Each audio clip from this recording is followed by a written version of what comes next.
Hello. Welcome to The show. I don't know Theory what. Plebe show. The Theory Plebe Show. show. Theory.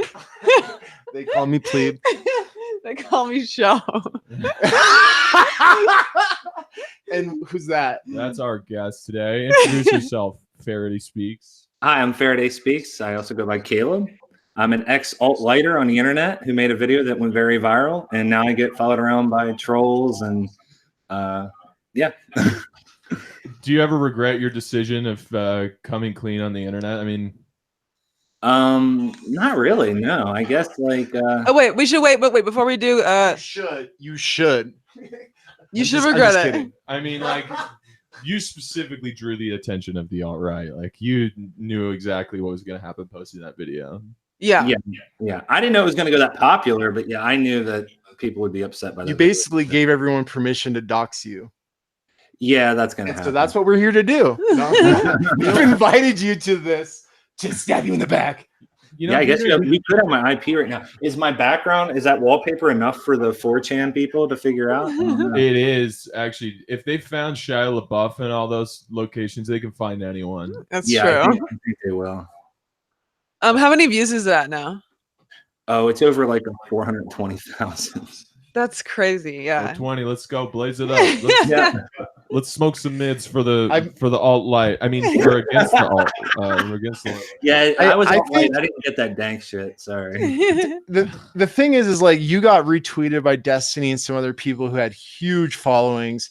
But when you're the king and queen of losers, why I left the left and then came back video went out. It should have gone viral, but I think the reason it didn't is because no one was like relieved that you left the right, because people were like, well, you're not going to shoot up a school. But then they're like looking at Faraday and they're like, it's so nice to have you. It's so good to have you over here on the side of sanity. Yeah.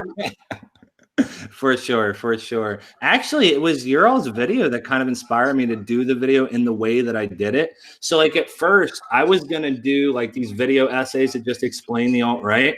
And then I was clicking through BreadTube one day and I saw Kiwi, and I was like, wow, holy shit. I was like, that was a very brave move. And like the way that she did it, she put her face out there and it was just her in front of the camera. And I was like, okay, that's how I have to do it. That's how I'm going to do the video. So yeah. Did you ever like make political content before that? Because we like really never made political content, period, before that video. So it was like, I thought it was like a bit of a curveball for our audience to like, most of the time it's like stand-up comedy that we do.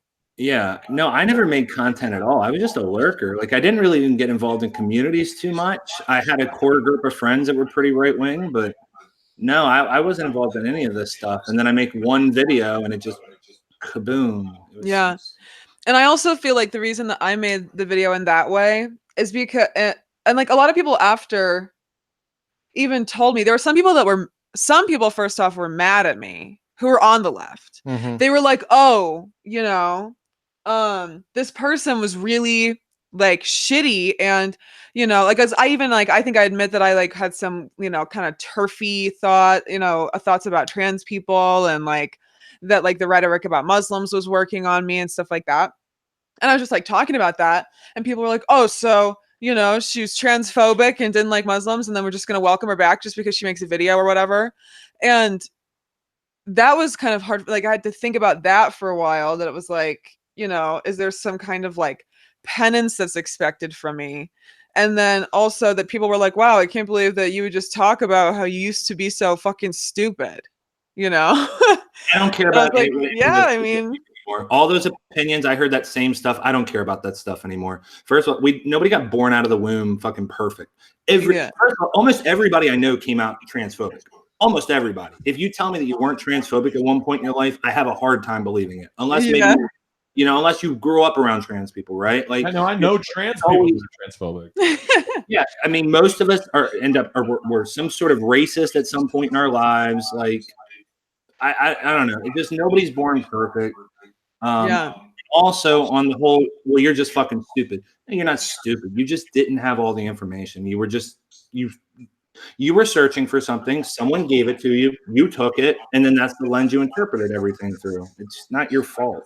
Is it the case that for both of you, like all of y'all, it was kind of through the comedy side, the pipeline, or 100% for me. That helped. 100%. The left for a while there, and I'm gonna blame equal parts. Equal parts, the right for being shitty and racist, and the left for being no fun at all, and not liking comedy at all, and being fucked up about almost everything. And I would say the peak of like social justice culture in like 2014 was pretty unbearable. I think the balance is a lot better now.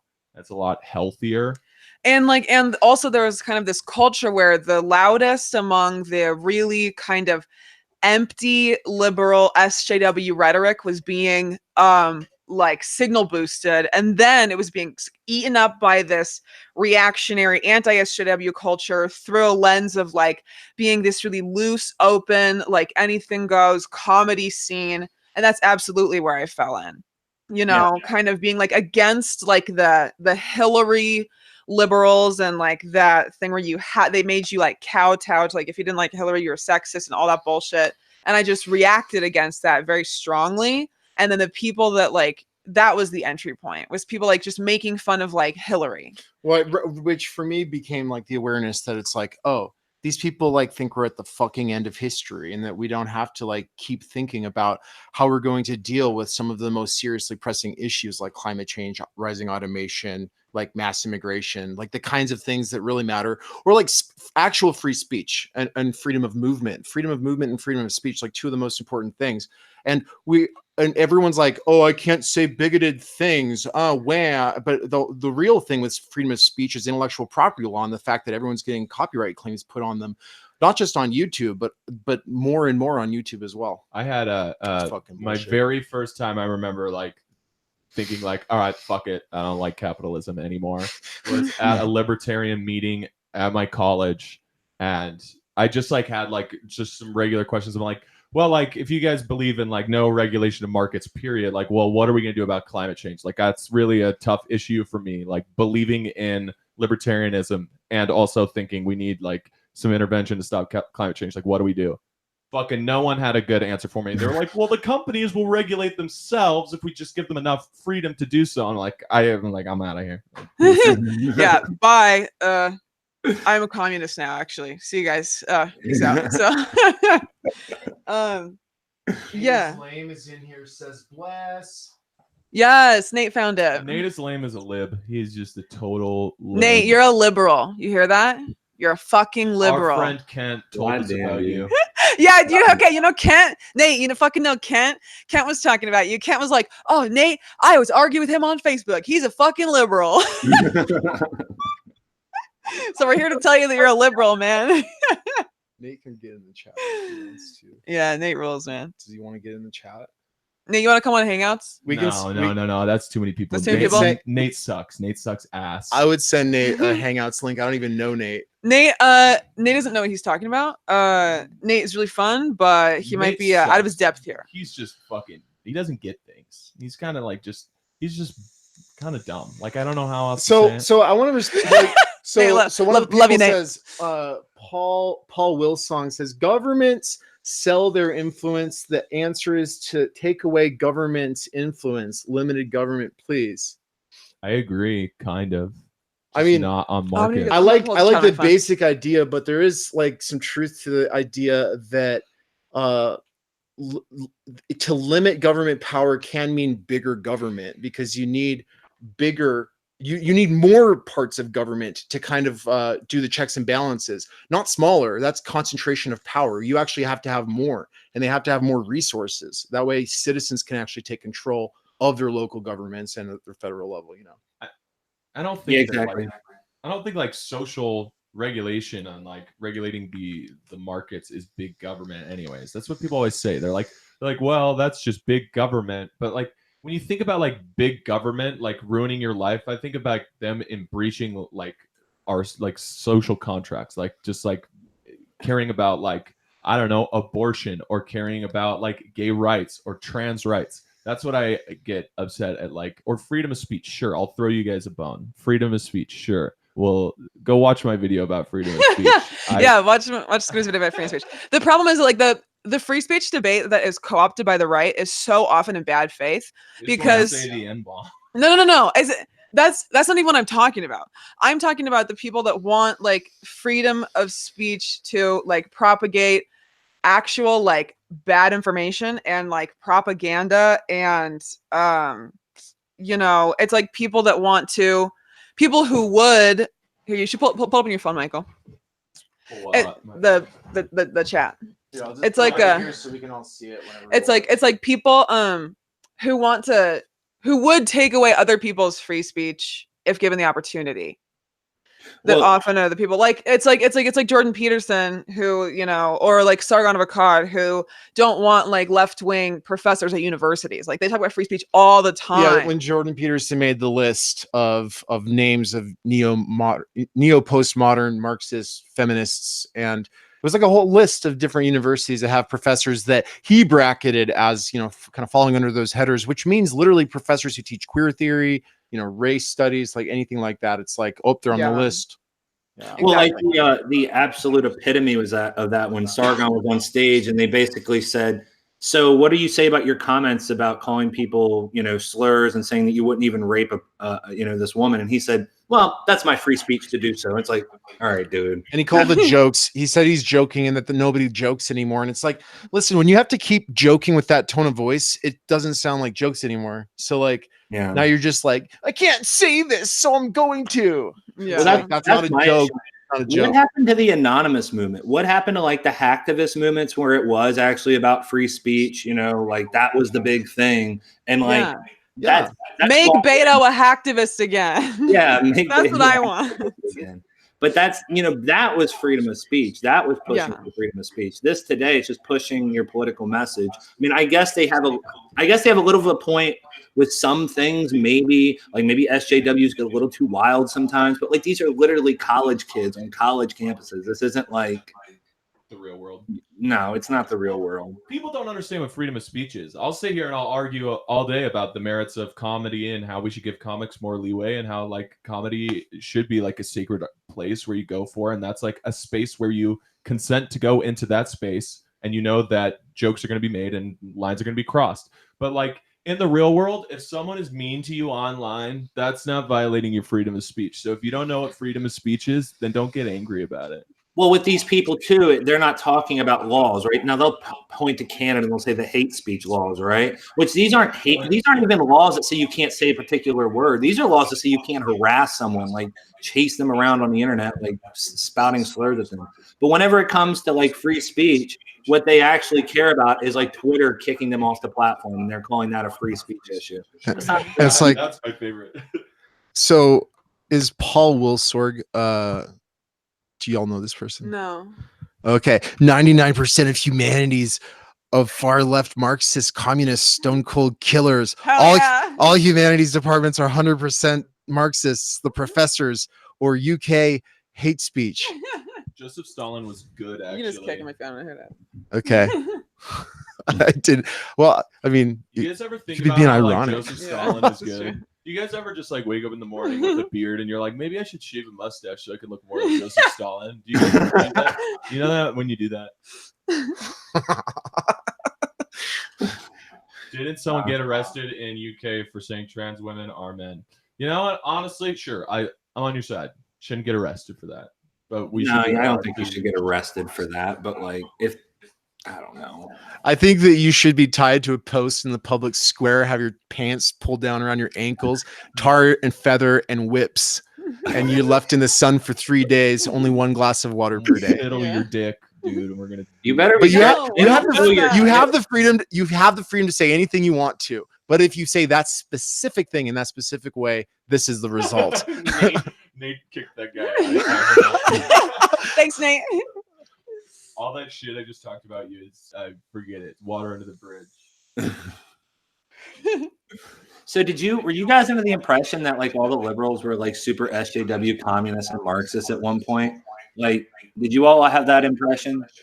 Kind of, but I was also like, I was a Marxist before I like was a libertarian. Well, So like, you weren't really a Marxist. You didn't know anything about Marx, but you were. I still don't know anything about Marx. You were an anarchist. People just though. tell me I'm a Marxist. So I'm Actually, like, what's up, dude? I mean, in a colloquial sense, that makes you more of a Marxist than a lot of people because you know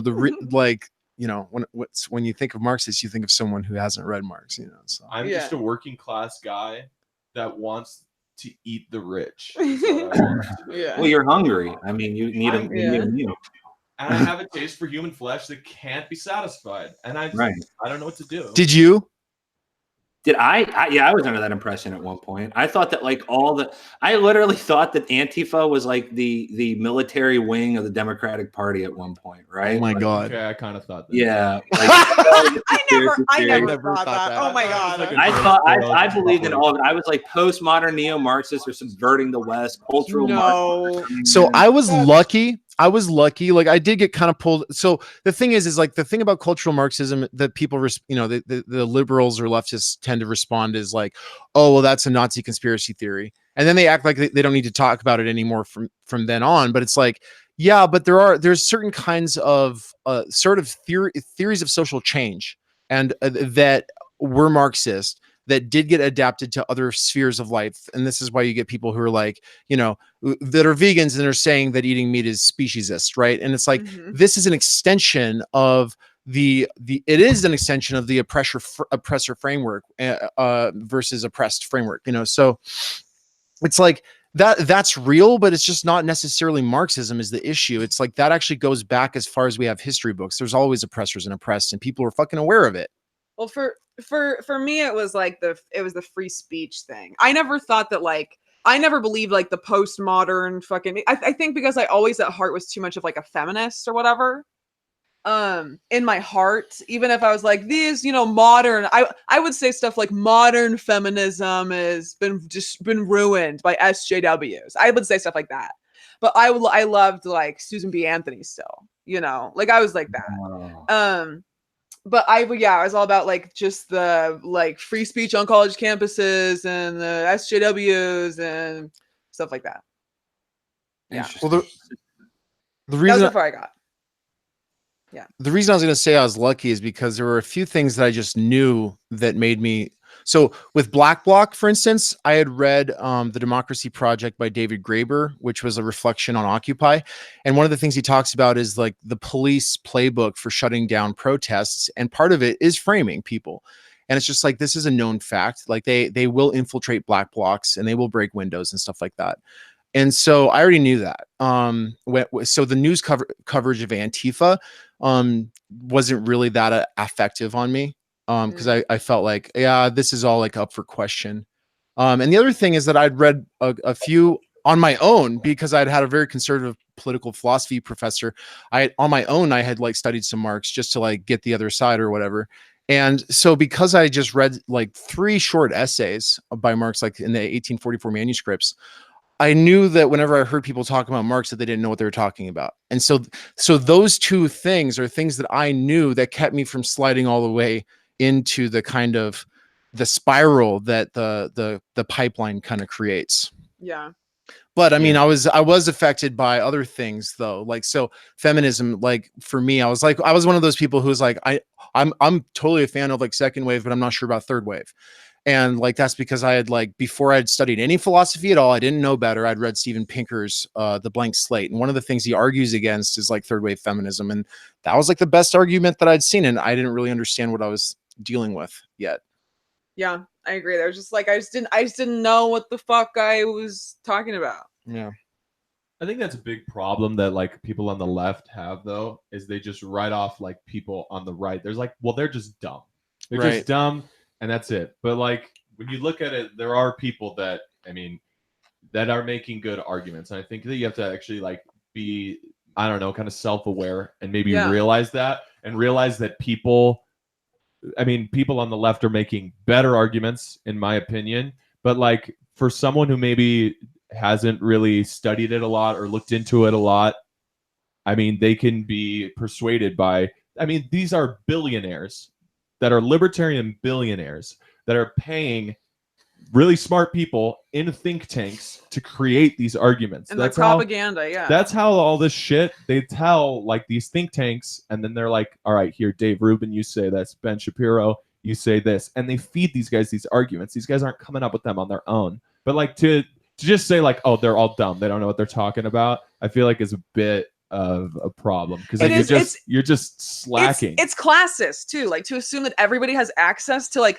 professors and like everybody, like not even everybody in America is fucking literate, like they're just like workers, and we need to be able to like appeal to them on like a level of, you know, that people can be pitted against each other, which is what people have been trying to do to the working class for forever. You know? Well, on that point right there, like, you know, being classist, I totally agree. Like the types of people, the SJWs that actually are a problem, they're these rich kids. They've got trust funds. They go to a nice school. They've never really had to deal with problems in their life, right? Mm-hmm. Do you want to say being called privileged by having a white person tell me to check my privilege, and this person I know for a fact is like upper middle class.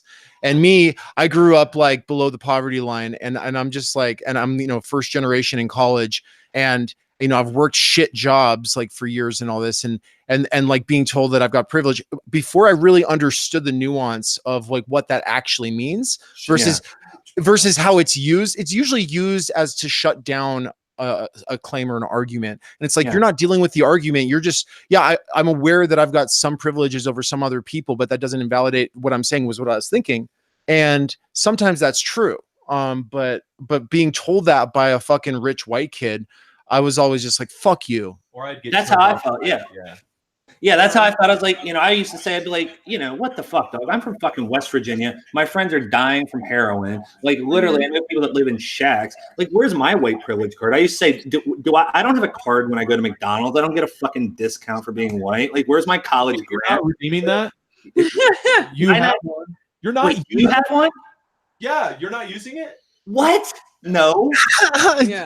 Yeah, Jane, that's great. Cultural osmosis. Like you learn, a lot of people learn like leftist ideas and like what Marxism is, because Marx is just pointing out like stuff that's happening in society and has always happened in society through cultural osmosis, you know? And I think that there's a lot of one of the first like real like leftist books I ever read just talks about like the history of the, you know, Alabama Communist Party after the Dust Bowl. That's just like something that really happened in the world. And that was like fucking farmers that didn't know anything, you know, about Marx initially. And they were just seeing stuff around them that like they didn't have any land or money and that other people did. And it was, you know, nobody had food and they had to band together to, you know, negotiate for better wages. And they didn't need to. Are you doing good? Did you just inhale that through your ear and then spit it out your mouth? That was nice. Did you for real? Yeah, you could do it if you push hard enough. I do not believe you. No. That looks boy. This is DMT in here, by the way. Later. Say hi to the machine elves for me, okay? Terrence McKenna. We've all been. This has been DMT the whole time. So yeah, we're actually. We were talking about DMT earlier. We were talking about DMT earlier. I don't know. It's very classist, and it's also like this, like weird elitism where, you know, okay, take something like intersectionality for example, right? These kids go to college and they end up learning all this stuff, but then they try to like push it down on like common people. A common person doesn't know what intersectionality is. And to explain to somebody that goes and works in a warehouse all day or works in a fucking factory all day, they have to learn all this new jargon and all these things. I'm sure there's a way you could explain it to people, but like the way that it gets presented from these kids in college, it's not even the professors, it's the kids. Right. So culture, I don't think it's fair to people. I don't think it is. Oh, I was just going to say privilege is a perfect example of this because there's ways it gets used that are lazy and shut down discourse. And then there's if it's explained properly, I think it's really powerful. And the thing is like, I think people of color especially get really tired of having to explain it. Right. But the thing is like, I realized, so I ride a bicycle in the city and does anyone else here ride bicycles in the city? I skate. I mean, you probably guessed That's that that's from close my enough. tattoo. So my experience is like being more vulnerable to harm statistically on the streets, because this city is made for cars and not for bicycles. I'm statistically more exposed to harm, and that's exactly the issue with privilege. And so whenever anyone talks about like a minority or a marginalized group that has less privilege, we're talking about it systemically, and we're just saying like in a city built for cars, bicycles are more at risk. And in a society built for white people, people of color are more at risk for a variety of things that include like, police brutality and stuff like, discrimination in real estate and stuff like that. So, Just because but when it's explained to me that way, I'm like, okay, that's worth noting and thinking about and taking seriously and wondering how that might cloud my own judgment or perception. I think, bye Nate, love you. And also Mitch, I think you're making a good point that it is, if you have an opportunity to educate yourself, it may probably make you feel good to do so, and it will make you useful, to know information. But I think also that when it comes to like understanding race issues or understanding like gender dynamics to someone who's like really right wing or like, in our country because of the way that they were like grew up or whatever, that even like explaining like a really good analogy to them maybe won't help them understand it because they just don't want to understand. I think maybe, or to me at least, making them feel more solidarity, or like maybe not using that word, but like making them relate more to people of color rather than make them feel like they're different because they're at a disadvantage has been more helpful to me with my like friends who are more right wing that I've been trying to radicalize, is to make them understand that they are fellow workers, not that they're not enemies, that they're not someone who's like fighting against them or trying to take away resources from them via tax incentives or whatever, that they are someone who's working alongside them and also being exploited, and in fact often being exploited worse just because of decades of issues that have been built. Yeah, I agree. I say this all the time. I've been around poor whites my whole life, and I spent time living in Baltimore for a while, so I've been around poor blacks as well. And something I've always said is like these two groups of people have so much more in common with each other than they do with the elites that rule above them. Like if they could just see that and realize that, and like, get to know each other, like that would be very powerful. But I don't know if it's intentional or unintentional, but they are kept with a spike between them, right? And exactly. I mean, I think it's intentional on the part of the elites that separate us, that workers don't feel solidarity with each other, that people feel like they're separated into groups. I'm not saying it's not important, like for, people of color to have like a cultural identity and stuff like that. I'm just saying like that there's always kind of been like, the Southern strategy and stuff to push people along racial lines, and that you're right, like that poor whites have a lot more in common with poor blacks than they do with rich white people. Do you guys ever think about how like skateboards are just like big tech decks? They're huge tech decks. Just something to think about. I wonder how that is. What do you think that was like? Do you think it was planned that way? I think that the skateboard community saw how popular tech decks were amongst the kids, and they're like, we need to make these, but that you can like ride for real. No, I think you're totally right when you say that like poor black people and poor white people like are way more similar than people realize. Like in my lifetime, just like hanging out at like my black friends' houses would be like so much more normal. I'd blend in so much quicker than like going to like the rich kid's house and like going to dinner with like one of my rich friends would just like be like uncomfortable. I like wouldn't, or like my really rich Mormon friends, like I had nothing in common with. That's a weird discomfort though, right? It's like you feel it in your whole body, like in just everything, like the food they're eating, the cars they're driving. You walk into their house and you're just like, I don't think I belong in. Yeah, I feel like I'm gonna break something. Yeah. And that's not to say that if you are someone who knows, that you have like that you're not at a disadvantage because of like your gender and race, that you shouldn't try to be like the best ally possible and use your voice for good. But not everybody is, has that information, and then just yelling racist at them is not helpful. It is so not helpful. Like, especially when poor whites get so quickly radicalized towards like racist shit. Yep. So quickly, they're just like ready to fucking jump on that train because like the racists are at least giving them an answer. The liberals aren't giving them an answer. They're saying, hey, be more polite. Don't say shitty things. Educate yourself. Educate yourself. The racists are saying like, hey, all the shit that is happening to you that's bad is because the fucking immigrants took your job, or the government is trying to take your slaves away, or all this shit. Like in Germany, it's the Jews that are taking your jobs away. And it's like they get so quickly radicalized because you got to offer them an answer. Or what do you expect to happen when you don't offer them an answer? So instead, you have to get everyone together and again, in solidarity. Workers of the world unite. There are all sorts of simple Lenin. There are all sorts of simple distinctions that people do not understand that make it impossible to talk about these things, like racism or transphobia, for instance, just as examples.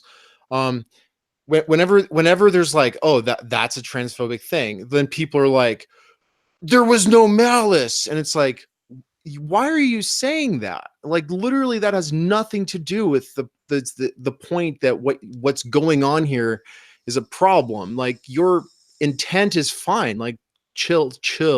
Stop taking it so seriously, but also just stop with that. Like, please.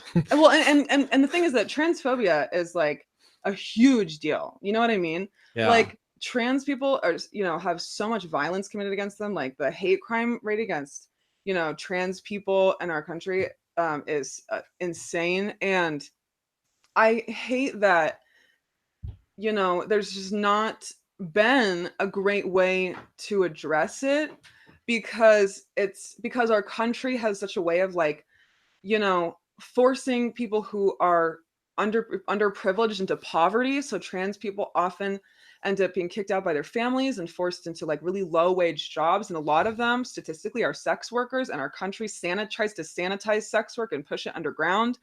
And especially trans women of color, you're absolutely right, Jane. Like, that's just absolutely a fact. And that's all because of like so many fucked material conditions, no support system, I don't know. It's like, and it's hard to but it's hard to get, everyone. Well, a lot of the bigoted views are hard to get past, right? And it's not as simple as just going in and, hello, white person, here's a black person, now be friends. It's not that simple. Sometimes it's that simple. I've seen it happen that easy before, but then other times it's not. So it's going to take a lot of education. It's going to take a lot of exposure to each other. And also, like, you do have to address the material conditions too. If you have two populations next to each other and they're both dysfunctional because they're poor and they're constantly fighting for resources, they're never going to come together because they're constantly fighting to just have enough to eat. And then they point to the other side and say, well, it's their fault everything's messed up, right? So it's going to have to be like a multi-pronged thing. Yeah. And people don't want to, a lot of people aren't ready to blame the whole system yet, to admit that you're right. Oh my God. Thank you. Thank you. Next problem. Capitalism isn't even enough at this point. We gotta the state also. So just even the capitalism is the state. Even the way like that we talk to each other, it's just all bad. Even oxygen, I think, should probably be. Fuck that. Have you heard that water shit that's been going around? You know that shit that comes out of the sink when you twist the knob? Fuck it. Tastes like shit. It's got fluoride in it anyway. I've been trying to figure out who's been putting that stuff in there for the longest time. I have this theory. If I turn the camera, you'll see like what I've got so far. I don't know, man. I don't know who it is, but I think there's like some I think there's water genies that break. Yeah, they actually produce and secrete water, much like you know what they call it? They call it H2O, and I'm still trying to figure that. I think that's a big piece of this.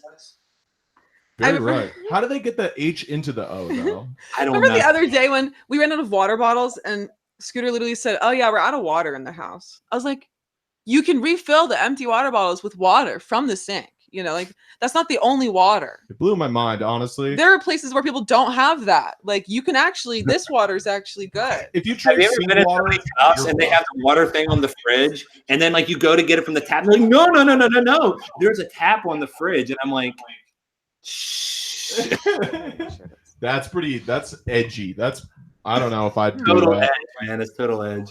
Has anyone in the chat, and this includes you actually, Caleb, has anyone seen that prank video with Scooter and Kiwi in it? It's The all libertarians? The New Civilization Project channel. it's all fake. We were acting. We're just Back when we goofing were around. libertarians. No, we're Oh, fucking and also, around. real quick, We Dev, were pranking them actually. Real into quick. thinking that we were pranked. before I forget, Devella, diversity does help fight racism. There's been like extensive studies on this. When you're exposed to people that are different that you're afraid of, you stop being afraid of them.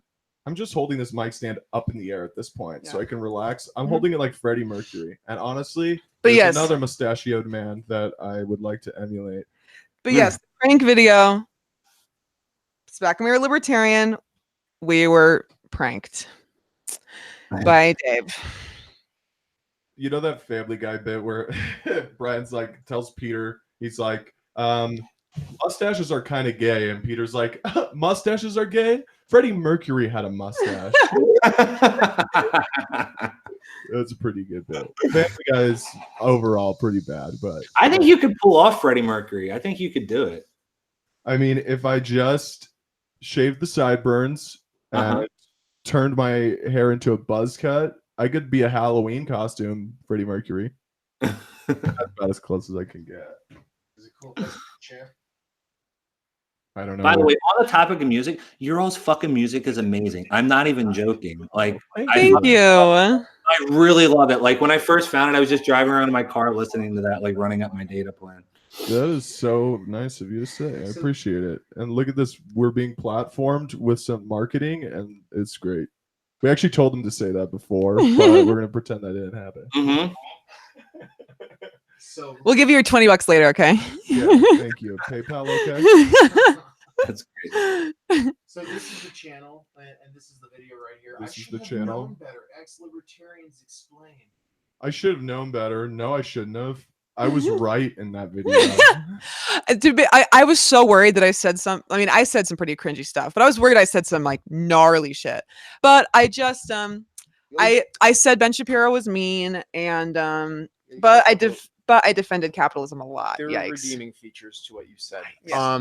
So well, but this must be confusing for anyone who doesn't know what it's about. So Yeah. what happened? We'll just run it over really quick. Caleb, did you see it by the way? Mm-hmm. Oh, you did. Okay, cool. Yeah.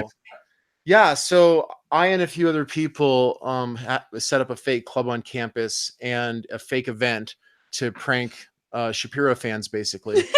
and it was just like 10 ways to destroy leftists in debate, and it showed Shapiro's face on the poster. And so people came, and there were some of us that were undercover pretending to be members of the club, and some of us who were being ourselves but more SJW-ish, and then a lot of people who didn't know they thought it was all real. And Bye, Dev. so that's the whole. So yeah, that's how I met Scooter and Kiwi. Mm-hmm. Yeah. Before I knew they had a YouTube, that was how I met them. Before they had a YouTube? No, before he knew. Before he knew that we had. I'm knew. more making fun of how you said had a YouTube. We were Dave's being people. old again. Kaylee, Dave's being old again. That's not that old. I mean, that's a little bit of an old way to say it. guys make a YouTube? Yeah, I mean, Dave sometimes says like boomery things about the internet because he didn't have a smartphone until he was like 18 or some shit. That's a lie. I'm being classist, ageist, blind, deaf, and dumb. Now you're ableist. Now ableist. Yeah, I'm For saying ableist. that, For saying Let's that. make it the trifecta. Actually, you're canceled just for saying that. Yeah. Okay, I I'm even not, first canceled. off, I'm not popular enough to be canceled. 2, I've already been canceled multiple times. I got just means period that- blood thrown on me while I was speaking at an event on campus because I kept saying mean shit about women. Wait, are One, you I can't serious? be canceled. Two, I've been canceled already. No, I don't think so. I What, don't think so. what do you say? Did he say? He said, "Are you serious?" Oh no, he's not Oh, serious. no. That would be I say they That might have would- put like fake blood on him or something. That would have been kind of hilarious. Yeah. This is Scooter. He's not really allowed to speak anywhere in the city. I'm And- not allowed in women's spaces. Ooh. Why are you platforming him? You have freedom of speech. Freedom of It's not speech. It's just platforming. about the ideas, y'all. Legally, you have to platform me. I demand to be in women's spaces. That's free speech for me. It's my free speech to do that. If you don't do that, you're taking my speech away from me. And you have to go to jail. Yes, you must have omnipresent free speech. I must be able to speak everywhere all at once at any time. You have to let me talk to the president. I'm in your because of fucking free head, speech. man. It's free speech. Oh my god. Okay, but in our defense, we almost didn't go. Okay, we saw the poster for the libertarian thing, and then for the Ben Shapiro thing, and we were like, wow, this looks ridiculous. We're like, this is hilarious. We were not huge Ben Shapiro fans. We'd seen a few of his videos. I thought he was like, fun to watch the debates, but he was pretty transphobic. I didn't like it. I don't like religious homophobes. Like, Yeah, he was like too religious. We were like the point. atheist, skeptic, anti-SJW. Like that was our demographic. I was a TJ Kirk yeah. Republican. Guy was like way over here. I'd have been like fucking cucks. Jeez. Yeah. We were like TJ Kirk. I was a TJ Kirk Republican. Yeah, we were like TJ. I consider myself a TJ Kirk conservative. I'm actually a Chris Reagan conservative. I'm like a Keemstar conservative. I'm like a Reaganist, and not the one you think. All right. So we were like, this is going to be crazy. So we saw the posters first, and then he found a discussion about it on Facebook because we're friends with a bunch of like, kind of like crust punk anarchist types. And there's like a Boise Antifa group talking about it, how they were going to go like protest it.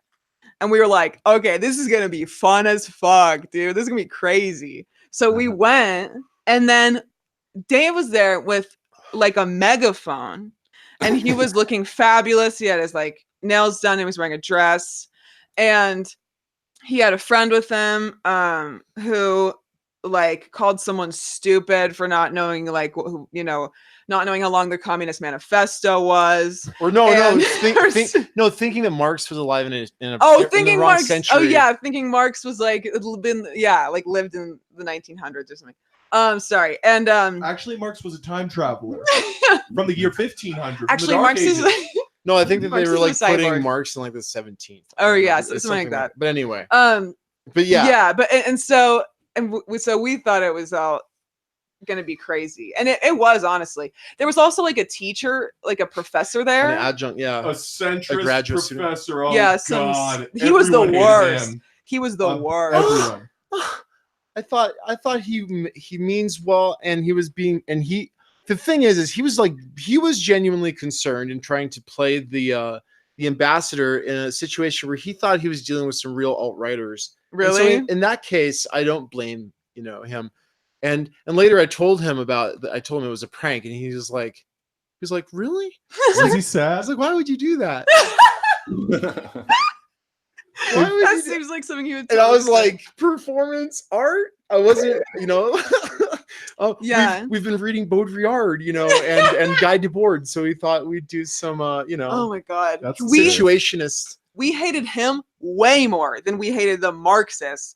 We were like, that guy sucked, dude. He was a fucking centrist, and he was just talking over everybody. He thought he knew everything. That was bullshit, dude. Like, we hated him so much. Hey Faraday, so you called me a cuck a second ago. Have you ever unironically called someone a cuck? Oh, of course. I still call people cucks. I mean, I call people cucks, but always ironically. Oh, but like on the right, like yeah, of course. Did you explain what cucking meant to you? Did you like really think that it meant like you had been like cucked by society? No, yeah, like if like Marxists, socialists, liberals, they're all fucking cucks. They're not willing to stand up for their country. They're not willing to stand up for their rights. They just give up all their personal freedoms for this stupid socialist goal that will never amount to anything except for tyranny, and it's all being in a fucking breadline. Like, kick out the fucking immigrants, start breeding for smart people. Like, yeah, stop being fucking cucks. Eugenics. Yeah. Tight. I wouldn't have been like Don't round put them all up and like sterilize them, but yeah, I was like an IQ nationalist at the time. Dude, Really? I watched your IQ video. You talked about stuff on. You watched a lot of stuff on Molyneux, right? IQ nerds are so cringy because it shows how few conceptual resources they actually have for the stuff that they're talking about. And it's like, because IQ is not the same as like the resources you have to use and in the way that you process things, right? Like you can have like a way lower IQ, but have like learn your learning style, apply yourself, and you can actually have strengths over other people. The thing is, I know people with naturally high IQs who are fucking idiots. Like I know plenty who are fucking idiots. Like Shapiro probably has a high IQ, and he sucks, bro. Yeah. Like Also- IQ tests for very few specific things. It doesn't test for reading comprehension, and it doesn't test for what you know. Well, like let's It doesn't. let's just like at least let's throw the right wing a bone here, because like we can at least thank them for bringing the word cuck into the cultural zeitgeist. I'm so thankful for that. It's a good word. I still use it. I like the word. It's a great word.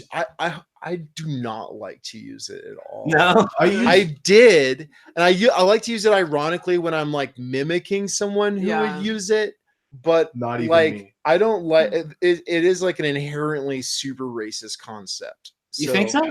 Yeah. Oh, It's yeah, like- yeah, it It's is. always about like white girls and like a white husband and a black guy. It's cucking them. terrible. If you ever look up cuck, Yeah, I guess. Yeah, that is a big connotation to it. To invoke that imagery for other people, like people who probably don't want to. I don't know. It's probably not worth it to me. But like, still funny. I but don't know. when we're in a space where we're talking about the right and we're talking, then it's like I feel like making fun of them by like using it ironically I is feel like- something that makes sense. So it's all about like it's situational for me. Yeah, and I feel like bringing it up in a context where people that use it sincerely often do have like that insecurity. Most of them are horny for it. Yeah, because their racism is often born out of a place of misunderstanding and fear, you know, which is horrible and needs to be breached. Well, it's also like this whole like you're the alpha male thing, right? So of course it is out of a place of insecurity for sure. Yeah, exactly. It's like showing that they actually don't see themselves as the alpha male. It's like Right. exposing them. It's as that. it's just like the whole the incel like ideology. It's like incel ideology is actually shared by people who like consider themselves chads. Like they actually play into the exact same framework. That does happen. Yeah, totally. But so you have like the winners and the losers within that framework, reifying that framework by playing it out and believing in it. And it's just like you can't take anyone seriously when they do it. But What percentile you got to be alpha? Like, is it top 10% of society that is alpha? Top 10, like we got to factor in looks, physique, athletics, body and posture. You have to stand up Well, straight with your shoulders back. If you look at the I'm text, just going to read off really the, go back the and- 12 rules for if you life. really go back and look at the research, I think what you'll see is, and if you have to dive in deep now, right? But if you look back and you really look, what you'll see is that the Pareto distribution says 20% will do 80% of the work. So I think that 20% of the alphas do reach the logos. So damn, that's analysis right there. Yeah. That's fucking analysis. I feel like I wanted to so being cool is for nerds is in the house. What's up? I agree. We love you and you're a great mod. But so the thing I was going to bring up was, okay, so some people coming in on this don't know who we all are. They probably, there's probably lots of people in here who don't know at least a couple of us. And so the If basic, you don't know me, get the fuck out. then you don't matter. Leave. Then you don't matter. We don't want you. I want people who already think I'm cool. Bye bye. That's what I was gonna say. Yeah, we're all cool here, right? Yeah. Well, I know Well, for sure no. I'm cool. So I was gonna ask though. So the thumbnail says X right, and then it says bread pilled. And so I was just wondering if y'all would like take turns real quick, like saying, so you've identified as someone who was rightish. for some in different ways. We've all kind of said that. Yeah. Where do you identify now? Because being cool for nerds the mod was like what it's going to be cool to share in a future communist society with you comrades heart.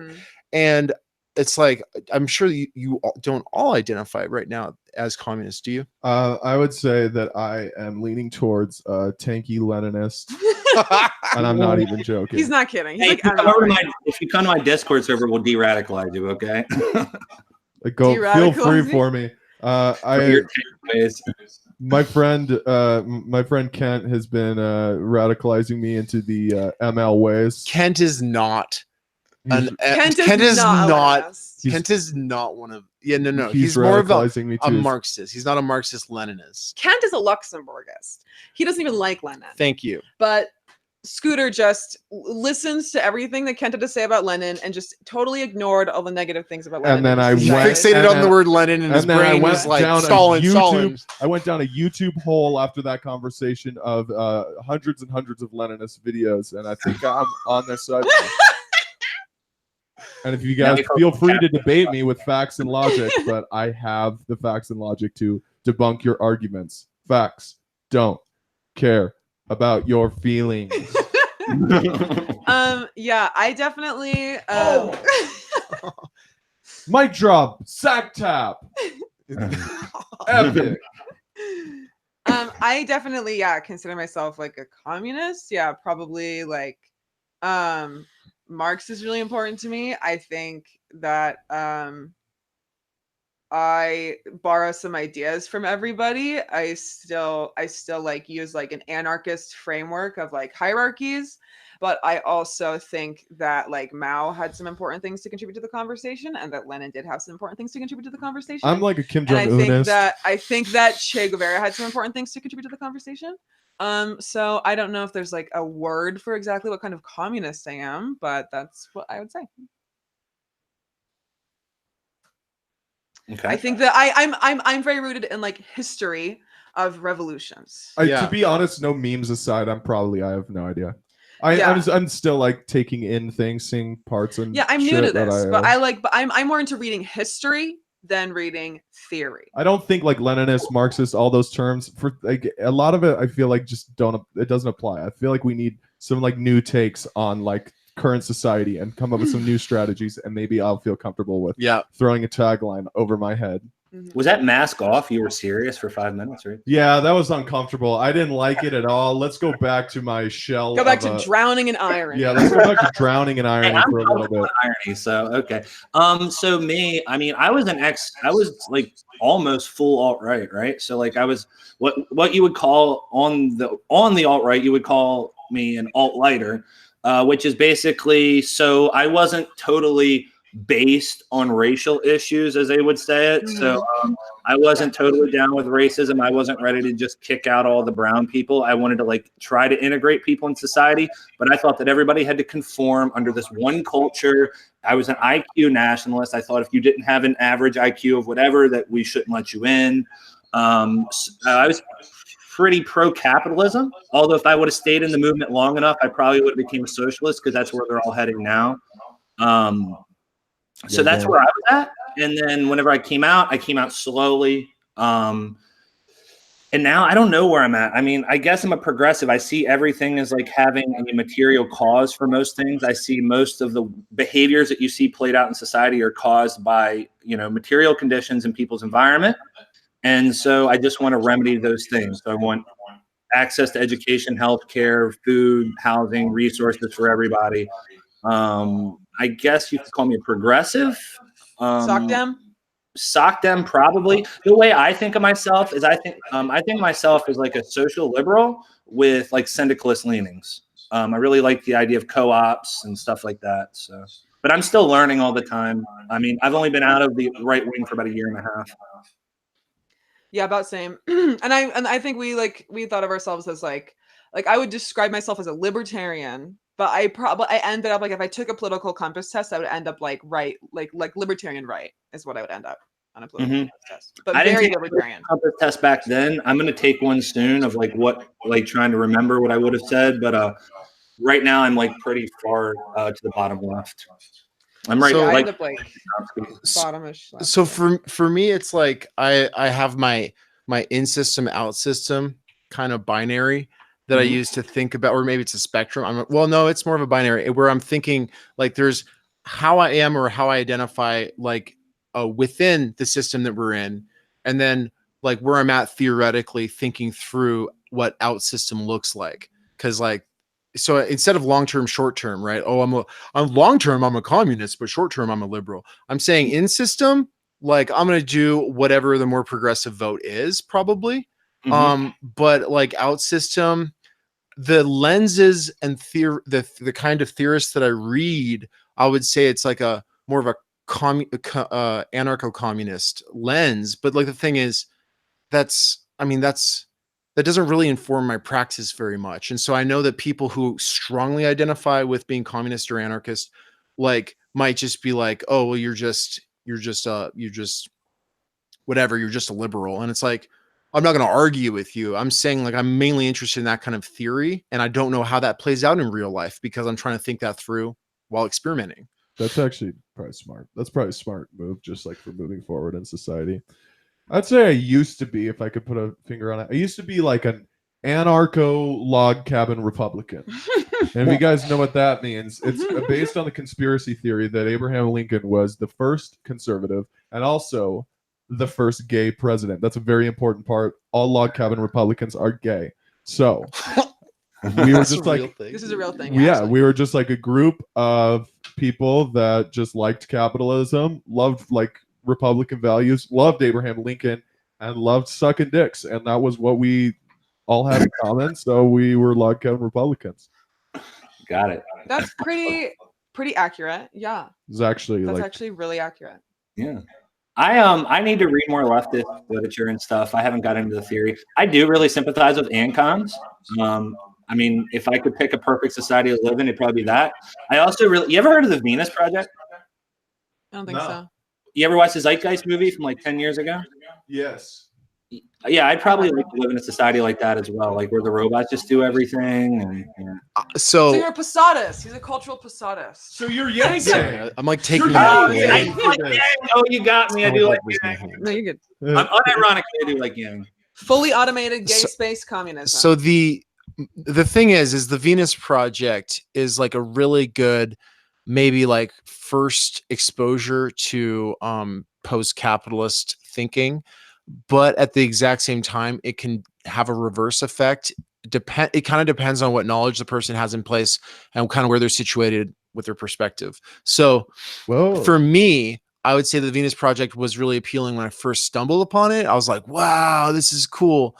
And then like after reading a bunch of political theory, I'm like, okay, this has really no practical merit if it seems so unrealistic or even potentially dangerous to normal people. And because the thing is like it's talking about dissolving all borders and instituting a global resource-based economy where everything is centrally managed through a computer. And it's like, look, there are nationalists in every one of the countries on this planet, and you would literally have to kill them all. It's just not going to happen. That's always an option, though. It's you just have to consider it. At least, that's a lot of people. At That's a least lot of consider it. people. That's a lot of people. I'm more for saying that we reconceive borders where we turn them into outposts for teaching, learning, and like directing people to like relocate them when they're in crisis, like making them. Let's get rid of California. Like, what's like I making say them let's just secede? give it. Like, yeah. you know, when like you're about to get fired from your job, but then you're like, no, I quit. That's what I feel like California needs to do. Yeah. Let's do that with California and only California. We'll be like, yeah, we're firing you guys, but you're allowed to say that you quit. It's fine. Like we'll just tell them quietly, yeah, so they have an opportunity to make it They're like, not oh, embarrassing No, for you them. can't take the plastic straws with you. You have to leave those. You can take your fucking entire plastic bottle ocean, guys surfing waves through a fucking smart water bottle, Also- kicking sick 10 bombs on a Dasani bottle. Also, the problem is if we like just jump and automate everything right now, the rich people will just own all the fucking robots. Yes, that's And that's we'll it. just- I love and how we'll you say just- robot. And we'll just live like in fucking Ready Player One, and like Shaq's will be like, well, at least I can afford a VR helmet.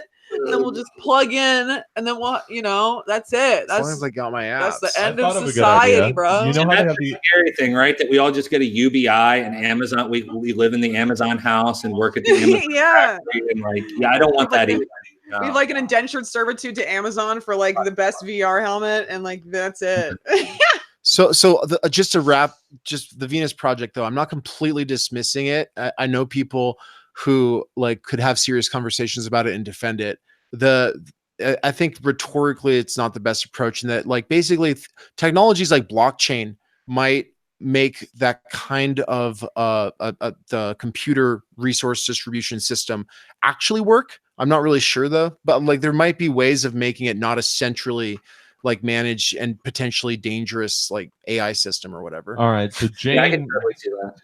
Jane brought up a good point. If you're with redistributing rich people's wealth, then you shouldn't have a problem distributing countries' wealth. Well, I'll tell you this Maoism right intensifies. here. Shut the fuck up, Jane. You trying to take our money? Our American dollars? We have the most, so you can't have that, sweetie. It's not possible. It's not yours. We're sorry. Not But- today, Satan. Wait, not today, Satan. Not today, sister. You're not gonna have some of this wealth because we earned that on your backs from your oil that we made from you. Exploiting people is such hard work. You know, it's so Yeah, tiring. Jane lives in Jordan too. I mean, like, what has the United States Oh, really done Yeah, to your we guys' just country? fucked Like, their whole really? region for oil for No, we decades. didn't. Yes, we did. What? That was us? Did we really do that? You really do. I can't. I'm so Yes, sorry did about we? that. Oh, we're so sorry. I'm so sorry that Did all we the do- wealth that we have is because we just exploited the rest of the You guys have a countries. little oil. Can we just, like, please Can have you just a please little have a little bit of your oil? We We'll just want a tiny bit of oil. We don't like your government. I think we're gonna pick a new one for you. Oh, you're not allowed to. You're no longer. Shadow government, please. Can we have a shadow government real quick? I'm just gonna send the CIA in for 1 second, okay? Can we Thank just prop up a little you. dictator? Just one little Please. dictator. Oh, you wanted to vote? How cute! You just want to have your little revolt among ISIS? You want to have ISIS on your side or on our side? I don't care. British people too. They straight up God, the US, and British people owe you money.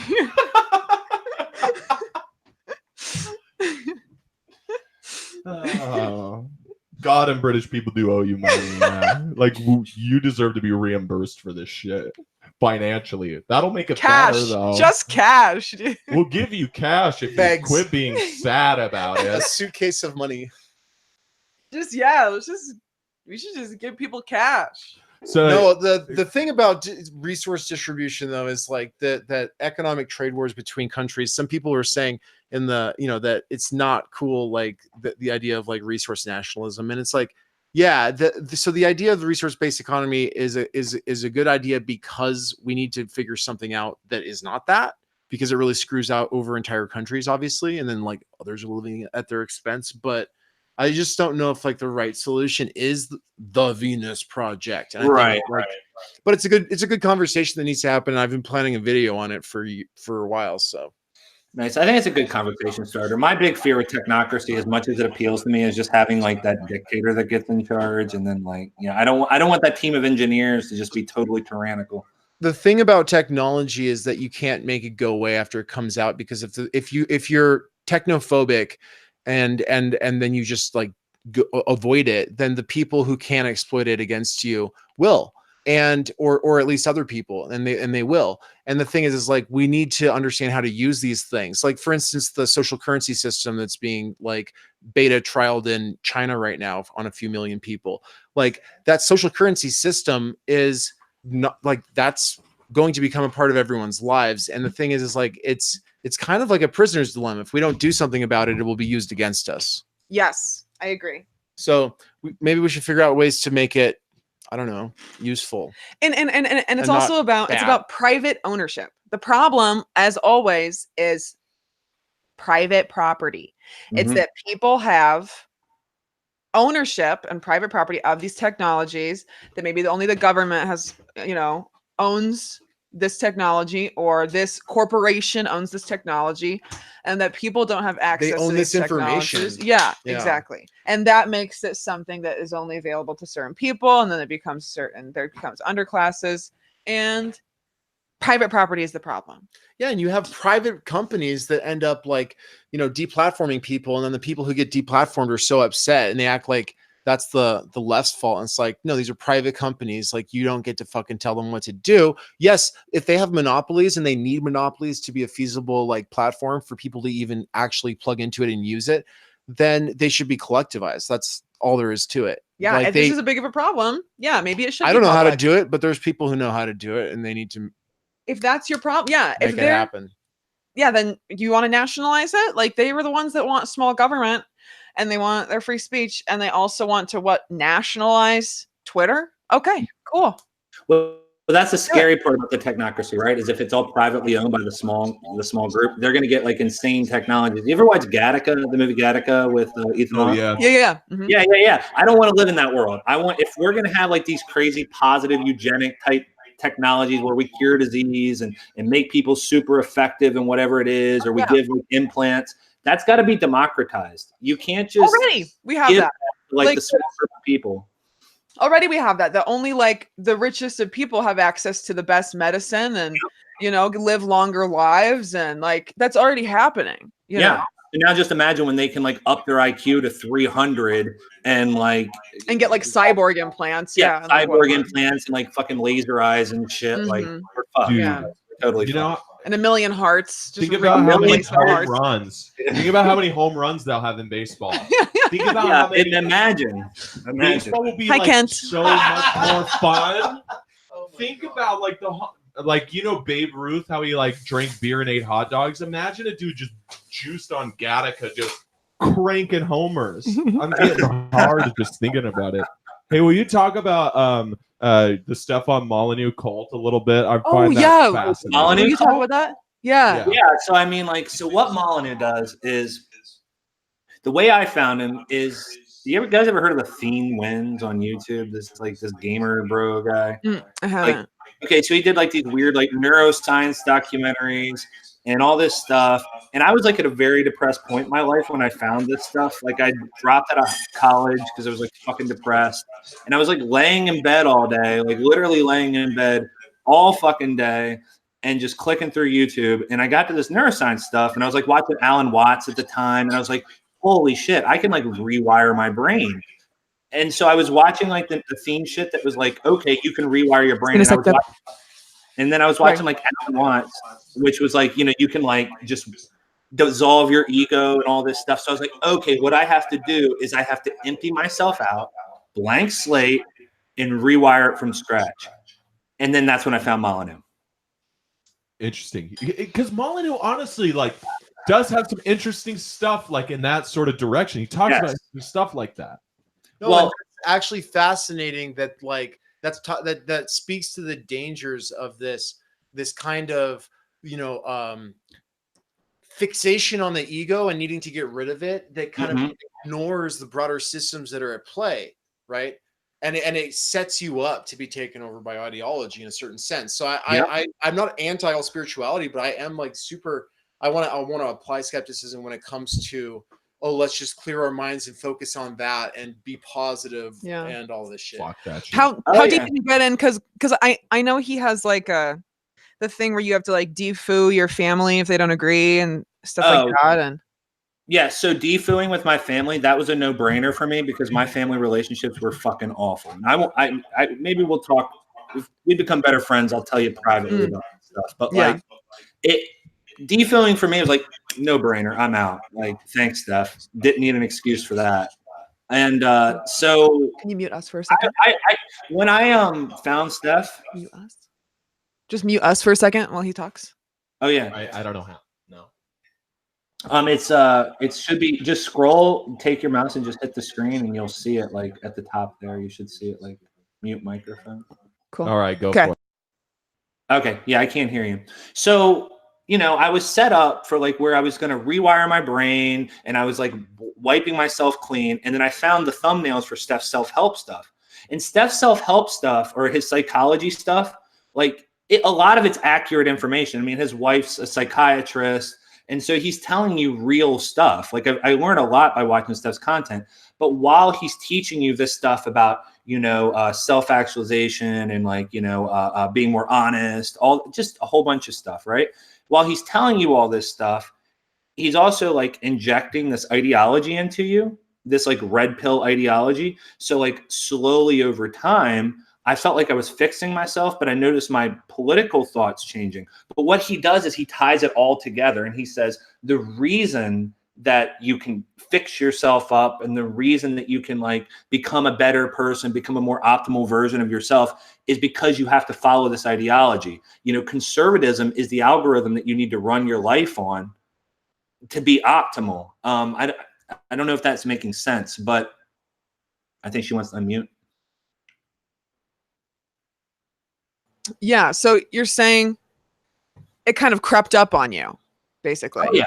Oh yeah, slowly over time, I was becoming a libertarian. I was like buying into these like conservative social theories and this like traditionalist theories. And the idea is that, well, look at the world. Why do you think there's so much depression?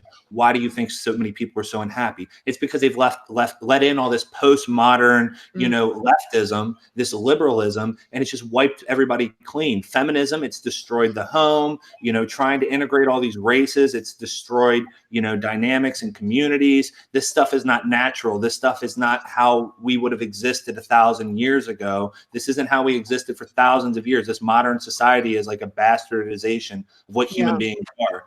And you're being taken advantage of in this system by liberal elites. And I was just like, I mean, to me, I don't know why I bought into it so much. I think I wanted to be fixed so bad. And I was looking at Steph, and Steph had like a nice job. He was doing a job that I would have enjoyed doing. You know, he has a podcast.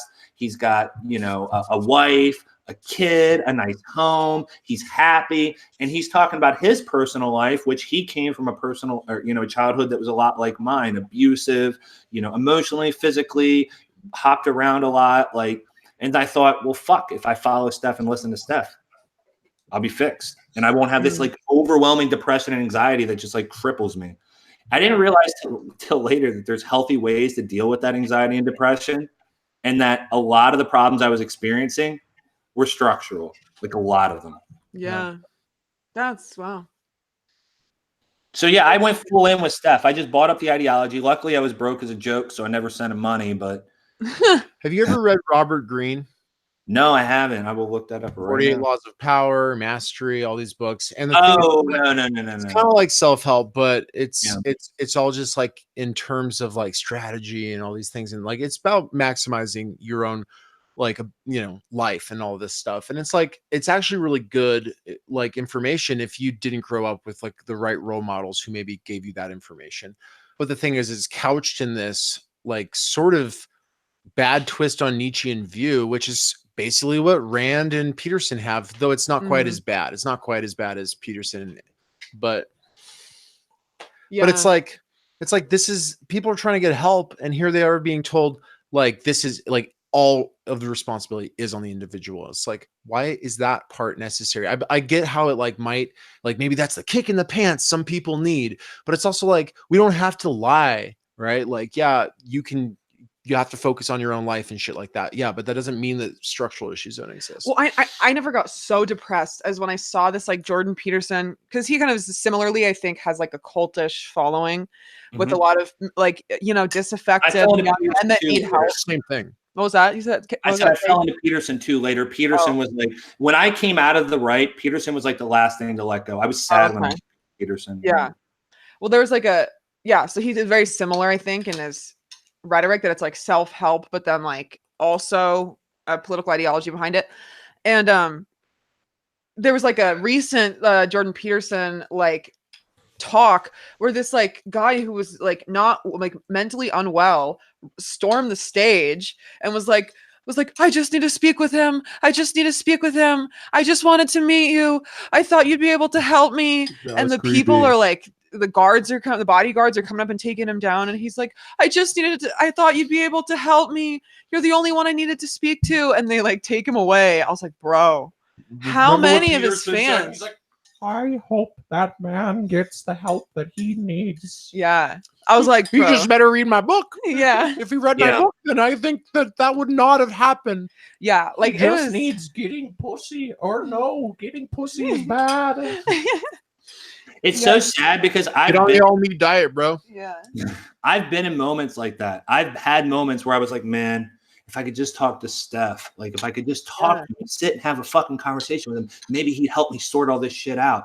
And like you get into these desperate positions in life. Like imagine dropping out of college and then you go back to your shitty little small town that you fucking hate and you're stuck there for the next basically 10 years. Yeah. Like that's Jesus Christ. Like that's Miserable. it's miserable. Yeah. And then you go and you work in some factory and everybody's like, oh, hey, what's up? And it's like, yeah, I remember in high school, they told me I was going to go places and now I'm packaging furniture. Like, what the fuck is this? Yeah, no, yeah. Like there's so many people are finding that because of the way the economy is and the way that the structure's built, that they're told they can have all these things and they can't. Because people used to be able to have those things. You used to be able to like make careers, and you used to be able to like create a business. You used to be able to like market yourself to the world and actually have.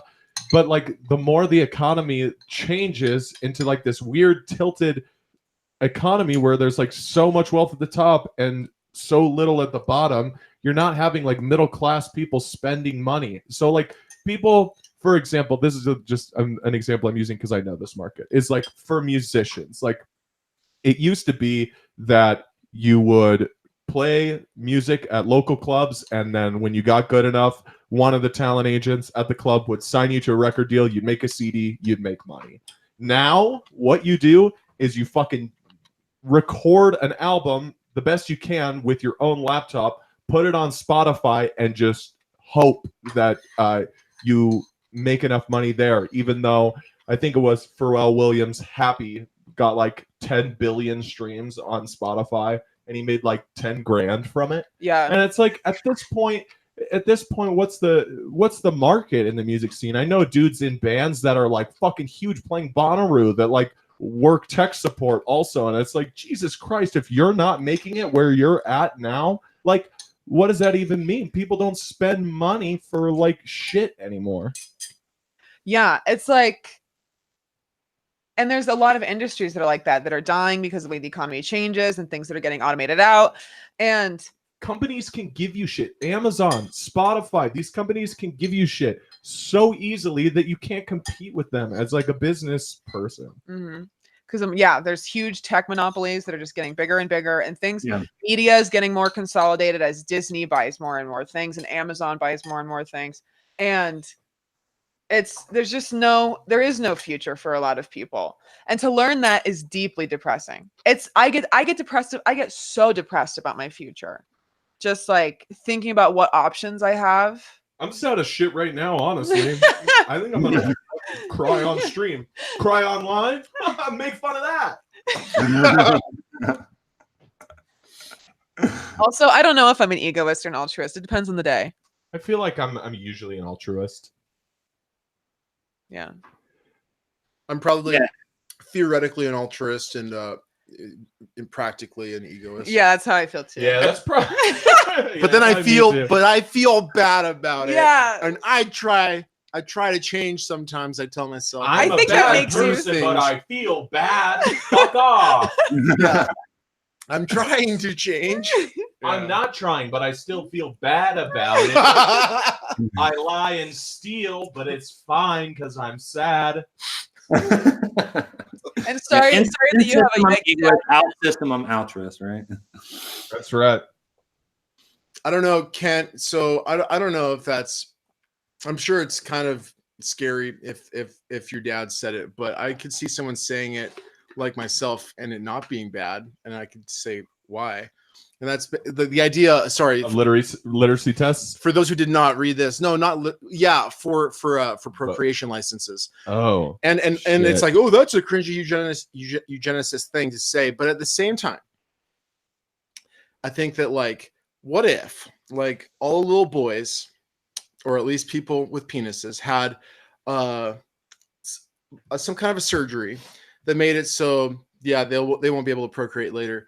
and then they have to go to the DMV and pass a test and bring a consenting adult like with them to get it put back so it works again. To get like the vasectomy reversed. Yeah. Can't read, can't fuck. Easy as that. I mean, good luck with that one. I don't know. I see your point, but no, I mean, like on the face, I used to support things like literacy tests for like voting. Like you hear someone like make that argument, they're like, well, if you're gonna have an informed opinion on who should be your leader, you should at least like be able to pass this test, right? And then I realized like, oh, they just slant the fucking test and they don't teach poor people how to read, and then they just when you grow up like privileged as fuck, you're like, that sounds totally normal, but like that's so absurdly classist on its face. I remember I used to support things like they should do drug tests for food stamps. And then I was an addict on food stamps, and I was like, what the fuck? That would be so drugs and food, please. like I was like, that would be so fucked up. I was like addicted to drugs and needed food stamps. And I was like, I could not imagine if I had to pass a drug test right now just to get food. That would be evil. I used to steal shit from the grocery store, but like not like it was for necessity at times. But sometimes it wasn't. But like I would not like go in and like steal a bread and like give it to my poor friends. I'd like go steal like T-bone steaks and like a case of like Chardonnay and like run home when they caught me. So like I don't know. Yeah. I think you're a Leninist.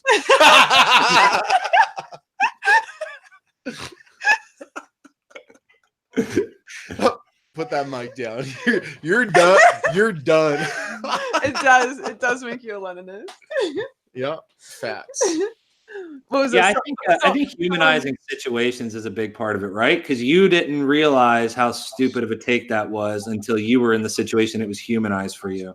Yeah. But it was this abstract thing over here. You were like, yeah, fucking criticize the shit out of this thing over here. But then when it's like right here, you're like, oh, wait a second. Fuck. Like, yeah. Like I used to totally believe my parents when they like talk down about like poor people and drug addicts. And then that happened to me when I got like kind of, cut off from my parents for doing drugs and ended up like slumming around and having to like, sleep with dudes to get a place to sleep for the night and a fix or whatever. And then I was like, holy Guess shit. You capitalized off of that one. That example she's talking about. Guess who's the one? I have to live with them now. Like it's crazy. Yeah. You guys are stuck. Damn. Maybe you need to turn the humanization down a little bit. Now I'm going to turn it too high. Cheney shares all no narcs in the chat allowed. Nobody reports Scooter. Yeah. Absolutely not. The thing that sucked about what the Kiwi, I've never had a drug addiction myself, but I grew up like around a lot of it, so I know where you're coming from. It's pretty fucking awful. Yeah, a lot of people in poor communities just get because you like fucking get your wisdom teeth pulled, and then you like get like some like hydrocodone, and then you're like, ooh, that was nice. I mean, then next time your friend has like an oxy, like, hey, my mom's got oxys from her surgery, want one? And then you take one of that, and you're like, wow, that was really fucking good. And then the next thing you know, you're in like the methadone clinic with like a dude in his 40s with like tattoos that's just like staring you down in the lobby, like that he like has sex with dudes like me. Yeah. Oh yeah.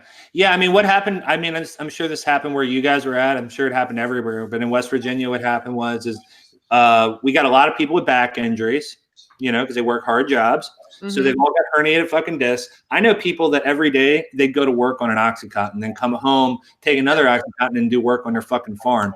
But they're bootstrapping it, man. They're rising that ladder. But anyway, I had a coworker who would come to work. Yeah, we pulled freight for an art store, and he would come to work on oxys. His nephew took an oxy from his purse and from his backpack, OD'd and died from his back injury. Here's some bullshit, by the way. One day we came into work and they told us, they said, so there's a new company-wide policy based on some recent legislation. We're like, okay, if you are on Oxycontin, you may not come to work. I'm like, what? And they were like, yes, if you were under the influence of Oxycontin, you may not run. Well, what they said was you may not run machinery. And then I thought, well, that guy over there, his whole fucking job is running machinery. If he can't run machinery, the plant shuts down. And then I'm just thinking like, dog, if he doesn't have his Oxycontin, he can't come to work. What the fuck is this? So now he's got to just not tell people he's on Oxycontin. So now he's a criminal. I mean, Yeah. like people like me, yeah, I have like bad like medical problems that cause me like a lot of pain and discomfort like all the time. And it's like for shit like that, like taking Oxycontin to like go to work, that was like a requirement for me. Like that was I couldn't get out of bed like without shit, like period. Like Yeah, before your hernia surgery, you literally were bedridden even until we now, I started have to doing take You have a Oxy. herniated disc. Like, Was it in your back? Was it in your spine that you had a hernia? No, it was a stomach. Oh, hernia. okay. Yeah. I mean, I still have to take like gabapentin every day just like to fucking manage the day. So like policies like that, like I'm not fucked up. Like I can't. There's nothing I can't perform right now that is like better sober. Like I can do a fucking test if you want me to, mom. But it's like, but it's like it's so classist and like ableist to do that type of shit. Yeah. 100%. Go ahead. Yeah, being cool is for nerds says thoughts and prayers. First of all, Did you spell Second it of all- THOTS? Because if you didn't, missed opportunity. missed opportunity. So, and then Troy Jensen said a spoonful of drugs helps the poverty go down, Mhm. which I was like, damn. Yeah. And then I said, Zizek says, Marx said religion is the opium of the masses. Now opium is the opium of the masses. Religion doesn't do it anymore. Now we got to mainline that shit straight into the arm. It's so, dude, it's so crazy. So yeah, so like what happened is you got these fucking farmers walking around with fused discs in their back, Mhm. you know, and they've got pills. Next thing you know, they start selling their pills because they're fucking broke. They start selling their pills. You know, kids get their hands on their pills. There were so many Oxycontins and shit floating around when I was young. I would go out to parties, just ridiculous amounts. And then like all my friends started doing Oxycontin. Luckily, I would like kind of stay away from that shit because I was terrified of it. And then, you know, I go to college. Apparently, when I'm away at college, they cut off the supply of pills. I come back. Yeah, I come back. There's no more pills. Now people are taking trips down to Baltimore and they're bringing up heroin. Then it turns into fentanyl. Now people are fucking just dropping dead. Like there, if you were going to Facebook page where I'm from, like they have a Facebook page that does like, it's like a police scanner page, right? And people just report what's coming over the scanner. There's dozens of overdoses every week, dozens and dozens. Like it's ridiculous. Yeah. Population control. Yeah. That's how they population control. It's affecting like, poor people. And that exact same thing happened here too. I mean, like I said, I've already had 2 friends overdose like just in the past few years. I was just going to say that. I have 2. Mm-hmm. Yeah. You know, it's just. I'm so desensitized to it now. When people talk about heroin, I'm just like, oh, that person died or that person got caught stealing. Oh, okay. And then I talk to people that didn't grow up in that community. They're like, oh my God, this sounds horrible. And I'm like, what are you talking about, dog? This is just like normal life. What do you mean? Yeah. I remember like taking so much heroin that I like was puking and like I was so fucked up on heroin at the time that I like wasn't thinking anything of it. But like now looking back on that, I was like, holy shit, I was overdosing. Like if I would have like closed my eyes and like been on my back, that's fucking it. That's the end. Mhm. Yep. That's a wrap. Yeah. And it's like, and people just think that you're supposed to fix it, that you're just supposed to just that you're supposed to just do a few things and get your life right, you know, and that you can just be like a rich guy later, you know, that you can just be like a success story. Like they expect so much from poor people to rise through the classes or become the rich. Didn't you see that Instagram page, that Instagram thing that Tony Robbins shared where that one guy with no arms, like that was homeless on the street, like rose up and now he's a billionaire of a company like that. Like, you remember that? Like that was a real thing, dog. Why can't you just do that? Yeah. Rags to riches. Yeah. That's like the biggest propaganda shit. He's probably a puppet. There's some like that's be ableist. Maybe a little bit on accident. Scooter's the Nikki Sixx of his generation. I'm the less talented, less drug addict Nikki Sixx. Absolutely right. I'm more like Lil Nicky, that Adam Sandler movie where he's like from hell. That's more like what I am. I don't think. Here's what I think. I don't think that capitalism and strong borders is well fit to solve the opiate crisis. There's no possible way. When you make drugs so that they're illegal, you can't sell them here, you put them on the black market. And you know what's going to happen when they go on the black market? You're just funding the cartels. You're opening up this giant fucking resource for the cartels.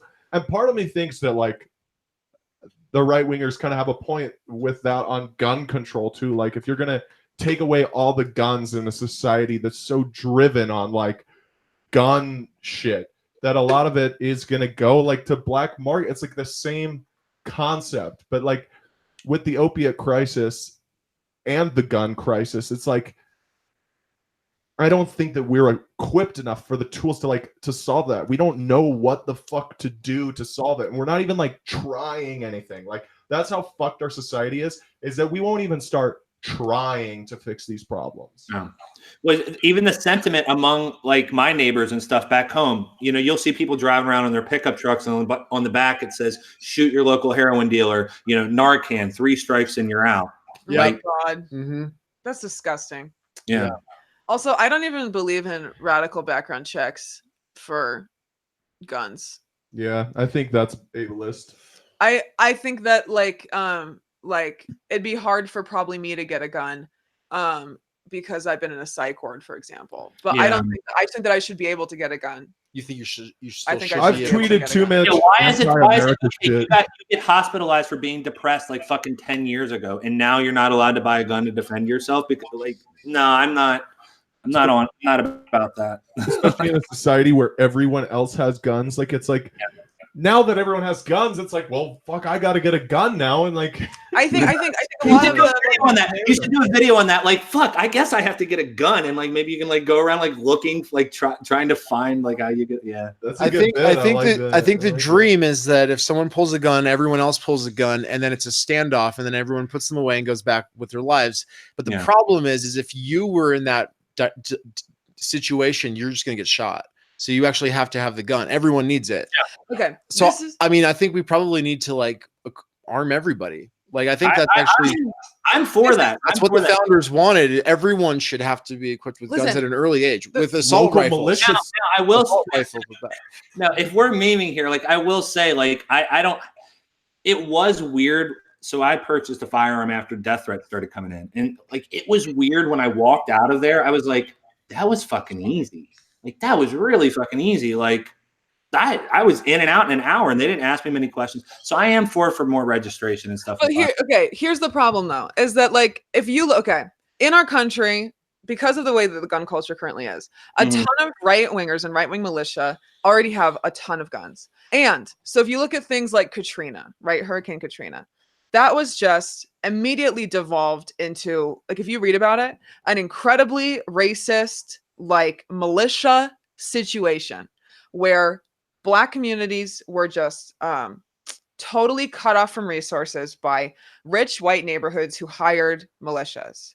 And the only reason that there was any kind of resources that were able to be honestly gotten or those Black communities were able to be protected partially was because some of them refused to give up their gun. People were going around asking them, civilians, to give up their guns, and a lot of them refused to, and they were able to fight back when their communities were entered by militias for like resources after when no help would come in. So I think that people should absolutely be armed against, because I think that the next a little while might get kind of crazy, like the next 20 years with like future climate change refugees. Yeah. The climate change refugees, I'm so glad you brought up that shit. That scares the shit out of me. That situation right there, it's not going to be good. Well, I mean, there already are ones, and there are.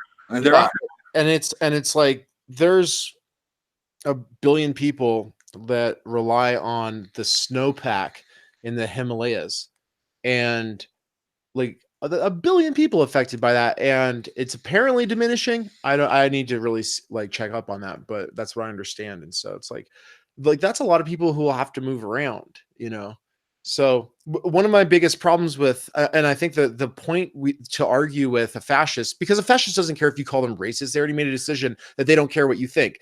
And so like if they're convinced that national identity and borders are important, but they also care about freedom, you have to point out the contradiction that freedom of movement is the most profound and most meaningful form of freedom, and that private property and borders are two ways that often result in people not being able to move around, really. Like they're kind of fucked. It sucks. Like think about like if you want to like move to a different country. Like I've always wanted to move to like England or Germany or somewhere in Europe. Like I really can't do that. I don't have the social status to really do that, and it's just The economic status either. that's what I meant by social. Like I meant like Yeah. but it's just why it doesn't make any sense. Like it's like, well, you have to live where you're born, motherfucker. Like you have to just exist wherever your mother's vagina was when you came out of it. That's where you are now. And Yeah. You're the property of this state. That's what it means to be a citizen or a subject of justice here. It's like, okay, so I can't go places. Thank you. I also think maybe there should be like a background check for if you have ever been involved in like legitimate terrorist stuff, like white nationalist terrorism. I think that we should have, but that's like left-wing terrorism, though. I say we should go. If you're a left-wing terrorist, you should get in a video game. Oh, in a video game. If I made a video game and you are a left-wing terrorist in a video game, you get a free and you're killing gun. like Nazis and your terrorism. You get in a video game. So disavow violence. Yeah. But I'm talking about video games. Like, so I'm just saying about like I'm saying like this is just I'm pitching an idea for inventing a video game. And if you're like going to like overthrow the government in this video game, it's like Grand Theft Auto but political. I would love to play that game. Yeah, I really would. I would play it, but I have to say, okay, so I'm not like an anti-violence in video games at all. But the thing is like living with some people who play a lot of Grand Theft Auto. Sometimes I just stand there and I watch, and I'm just like, wow. It's really weird. I love Grand Theft Auto. That we play things like this. No, but I do love it at the same time. But I think sometimes I'm like, wow. Yeah. It's the plot. Like if you play like the story mode, the plot is like, especially the older ones, like Grand Theft Auto. What about like Call of Duty? That one Call of Duty mission where it's like called No Russian or something. Oh shit! Yeah, that was like in an airport and you fucking mow down civilians. And I was like 12 years old. And like, remember, playing no that, Russian. And it's like, yay! Committing a mass murder in a video game. And this game is funded by the military. Yeah. Oh yeah. It's literally propaganda. The game is literally funded by the military. Although, have you seen the new one? It's pretty interesting. It's very very progressive. I honestly think as an ANCOM you might actually like the new one and its take on the Syrian crisis. Yeah. Maybe Soros funded, do you think? So I will tell you right now, Soros is broke as a joke because I have not got my Soros bucks at all. I don't believe it. You haven't gotten your Soros check either? No. Bro, you're missing out. Or your Soros bucks? Dude, I have not gotten my money from Soros. Israel has not sent my money. The alt-right sent it, and I haven't got any of my money yet. I don't know. I'm thinking I got with the wrong crowd. I need to call Ruben up or something. The Jews give you the money to he said no Israel money either. Oh, yeah. Nothing. Yeah, nothing. I was told the alt-right said I'm a plant by the IDF, but I've not seen the funding for it. So, you guys remember when Donald Trump called Netanyahu the president of the Jews? Can you believe that? Oh, I did not know that. I did not. At, like, he said Israel conference, and he was like giving a speech to like American Jews. No, like, American Jews. And he was like, your guy's president Netanyahu's a really good guy. Yeah. I lost my shit. Like, because Donald Trump's pretty funny. Like, he just has no. Oh my god! It's funny until you realize it's real. That's the issue. Yeah, that's the sad part. And Being Cool for Nerds said that Wolfenstein best lefty gun game. It's Wolfenstein is it's Antifa canon. In fact, it's Wolfenstein. Yeah. Wolfenstein's Antifa canon. And like the alternate timeline. And like it's got like a good like Jewy name, so you know it's Soros funded. Hey. You take it easy. A video game. I told you about that. This is what happens when you used to be an edgelord. It's just like it's inside of you, right? Like it's hard to get rid of. I know. I have to stop platforming. I'm literally going to take you off that chair. I know. Sit down. You literally. We went over this. You legally have to platform me, no matter what I say on there. This is a hot mic. I will get sued if I Just We're my just stopping. opinion, man. What's so bad about my opinion? It's ideas. It's just ideas, right? Yeah, everything's just ideas when you think about it. I'm sorry. I everybody. agree with that. Hey, he just thinks he can get away with it because I'm Jewish. So. I thought don't this. think I I can get thought away I with thought it. everything was okay, and then I realized this was my stream, and then I was like, oh no. I'm not okay with it either. He just says it to piss me Hey, off. but look, being cool is for nerds. Says he's okay with it. So I've just been given a J pass. That's not how it works. You know that's not how it works. No, it's not. I just said it was Soros funded. Okay. That was, What was your theory on the video games, on the Grand Theft Auto storylines? I was interested to hear that. yeah. Oh yeah. It was you. Right About on. what we're talking about. To me, about how it's changed over time. The original Grand Theft Auto games did used to be a lot more like just overtly like you could like in the plot story or whatever, or you could like kill the prostitutes after you had sex with them and stuff like that. Mhm. And then there was a lot of like societal reaction to that kind of stuff.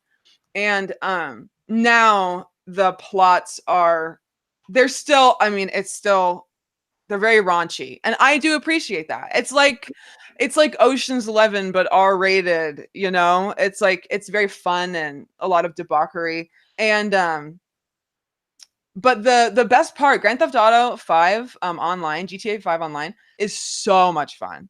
It's just you get to make your own character and just interact with people, and people do like role playing. I don't know if you guys know this, but it's like very popular on Twitch. That people will make characters and they'll get like into servers they make, and it gets so involved. Like they'll kick people for like using like out of character voices when not supposed to, like permanently, and there's like huge rifts in the community if you like, you know, if people determine that you're like not playing along with your character or like doing something to like intentionally ruin the plot of other people's. And it's something I love when I see a video game that becomes something more than what the creators originally intended. What the when founders I see, intended. yeah.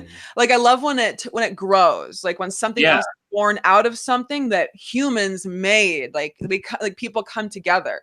And that's what GTA 5 roleplay is to me, is that people have made this amazing like stories out of it, which was never planned, you know. Yeah, I used to do that with Elder Scrolls games like Oblivion and Skyrim all the time as well. Totally. Yeah, totally. Yeah. Probably gotta wrap this up. Yeah, I've got to go pretty soon. Cool. Well, this has been a good time. Mm-hmm. I had a nice time chatting with you. It was awesome. I've been excited to meet you guys for a while. I've been telling Dave like I wanted to introduce us because I actually just found your video independently of all this, and I didn't even realize it until like halfway through the stream that it was. Oh, really? Oh yeah. What's up, dude? Yeah. Wait a second. Are you the guy? Are you the two that do music videos online? That's when I started asking Molyneux questions. I was like, I remember it. It took me a second to click, but I was like, I do know this fucking guy. Yeah, dude. Funny story. I thought he was British for the longest time. Nick Kent, thank you for joining us. British. Appreciate you. Isn't he? I thought you were British. Oh, I thought you meant Molyneux. Oh, no, because of the songs and some of the songs you're putting on a British accent. I actually thought you were British for the longest time. He just likes John Lennon too much, is all. I'm what you call a Leninist. A John Lennonist. And thank you. Good night. Later, man. Hey, hit me up on Twitter. I will definitely. Yeah, cool. It was really nice to meet you. Thank you. And everybody in the chat. Thank you. Thank Goodbye you. forever, Dave. Hey, love you, comrades. Sorry for the contentious talk on guns. I think we likely agree more than not. I agree. Yeah. Thank you. This is goodbye forever to Dave. I'm going to die now. Goodbye forever. Like there's going to be a Twitter. There's going to be a huge Twitter thread after this. I know. But no, he's leaving you're moving, right? for a better state, Yeah, greener pastures, and leaving us Idahoans behind, like a true class traitor. But we can do hangout streams and stuff like that. And sweet. All right, I'm looking forward to it. One thing I do want to do at some point is like watch. There's certain videos that I want to do collective takedowns of. Just like watch live stream and pause it and discuss it like as we want to and just riff That's on fun. it. I think it'd be a lot of fun. I would love to do that. People I'd like love to- Josh I'd love get a lot to of views doing that. Mhm. Yeah, it's fun, and let's do it. Yeah. And that's all. That's all, folks. All right, I'm hitting the button.